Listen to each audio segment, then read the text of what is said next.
ভারতে পালানোর সময় হাসিনার ফ্লাইট কেন রাডারের বাইরে রাখা হয়েছিল, এই নিয়ে বের হলো চাঞ্চল্যকর তথ্য।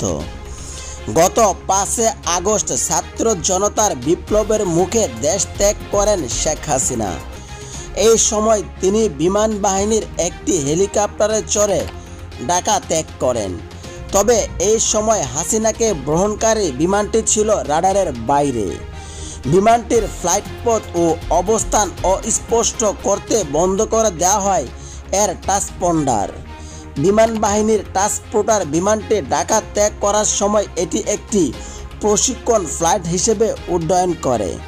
বিমানের ট্রান্সপন্ডারের মাধ্যমে জানা যায় বিমানের অবস্থান, কোন পথে যাচ্ছে, উচ্চতা এবং গতি কত সেই সম্পর্কে তথ্য পাওয়া যায়।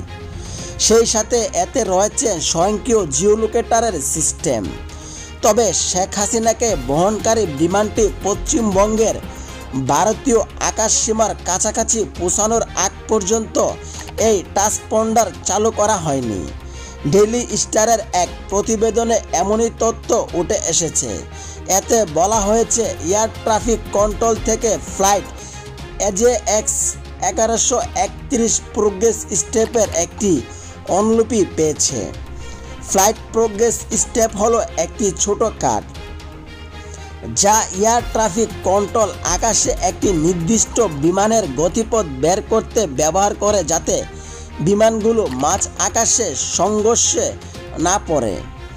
ফ্লাইট প্রোগ্রেস স্টেপ থেকে দেখা গেছে শেখ হাসিনার বিমানটি 5 আগস্ট বিকাল 3টা 9 হযরত শাহজালাল আন্তর্জাতিক বিমানবন্দরে পশ্চিমবঙ্গে ঢাকার বঙ্গবন্ধু এয়ারবেস থেকে উড্ডয়ন করে।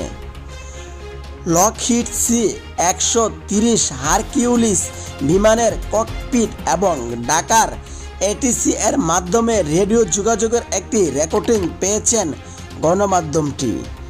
বিমানটি হাসিনাকে নিয়ে যখন ঢাকা কলকাতা রুটে ওয়েব পয়েন্ট বেমক ও পৌঁছে তখন এটি ট্রান্সপন্ডার এবং স্বয়ংক্রিয় জিওলোকেটার সিস্টেম চালু হয়।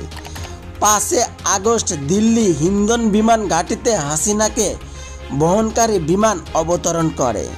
এরপর তারা নিরাপদ দায়িত্বে নেয় ভারতীয় সেনাবাহিনী। ভারতীয় সংবাদ মাধ্যম নর্থ ইস্ট নিউজের লেখা এক প্রতিবেদনে দাবি করা হচ্ছে শেখ হাসিনা দিল্লির কাছাকাছি একটি বিমান ঘাঁটির নিরাপদ বাড়িতে আছেন।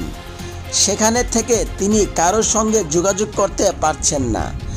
কথা ছিল দিল্লি হয়ে বোন শেখ রেহানার সঙ্গে যুক্তরাজ্যে চলে যাবেন তিনি, তবে সেই সুযোগ পাননি।